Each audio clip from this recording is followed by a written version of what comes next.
လက်အောက်ကနေခဏချပြီးတော့မှအိမ်သာသွားပြီးတော့ပြန်လာဘလို့အိမ်နေလေဆိုတာပြမယ်နော်ချစ်စရာလေးအိမ်နေရလေဒီမှာချစ်စရာလေးအိမ်နေရလေအောင်မ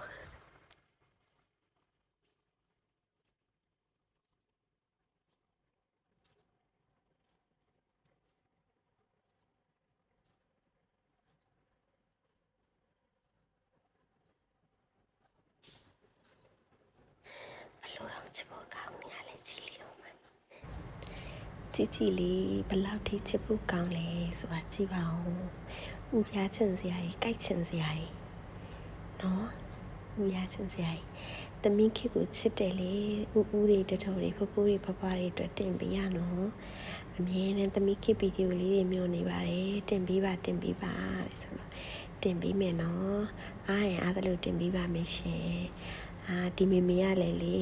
ကိုတမီးမလို့လားမသိဘူး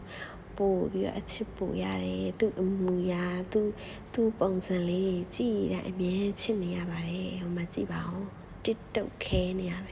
အိတ်နေရလဲလို့ဥရချင်စရာလေးပါဒါသူပေါ့နော်နေ့လေပိုင်းတစ်ဖြက်အိတ်တာပေါ့နေ့လေပိုင်းတစ်ဖြက်အိတ်တာပေါ့နော်ကြည့်ပါချစ်စရာလေး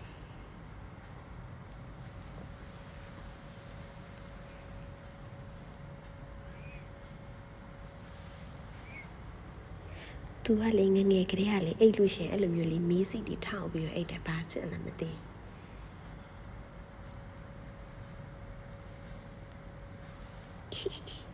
ဦးရချင်စရာလေးစကားချစ်ချင်မပြောရဘူးနိုးသွားမှာဆိုအဲ့ကြောင့်မလို့